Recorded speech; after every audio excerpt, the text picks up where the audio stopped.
పచ్చటి పల్లెటూళ్ళు, అద్భుతమైన అందమైన వాతావరణం, ఓ పక్కన నది, మధ్యలో కాలవలు, సినిమాల్లో చూపించేటటువంటి అద్భుతమైనటువంటిదంతా న్యాచురల్గా ఉన్నటువంటి ప్రాంతం కోనసీమ, ఆంధ్ర సొంతం.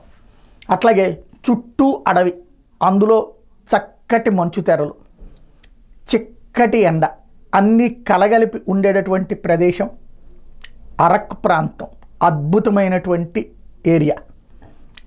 అలాగే రెండు కొండల మధ్య నుంచి ప్రయాణించేటటువంటి పాపికొండల దగ్గర నుంచి రైలు వంతెనల దగ్గర నుంచి నార్మల్ వంతెనల దాకా ఉండే అద్భుతమైనటువంటి ప్రాంతం కృష్ణా గుంటూరు జిల్లాలు. ఊటీ లాంటి సుందరమైన ప్రదేశం, ఆలయాల సంస్కృతి వెల్లువిరిసేటటువంటి ఆంధ్ర ప్రాంతం. ఇవన్నీ కూడా సినిమాలలో ఆర్టిఫిషియల్గా సృష్టించి తయారు చేసి చేస్తున్నారు. నిజ జీవితంలో ఇక్కడ అవన్నీ ఎదురుగుండా ఉన్నాయి. అదే పవన్ కళ్యాణ్ గారు అరకు వెళ్ళినటువంటి సందర్భంగా సినిమా ఇండస్ట్రీని ఇక్కడికి రమ్మన్నారు. ఒకప్పుడు జగన్మోహన్ రెడ్డి పిలిచింది కూడా అదే.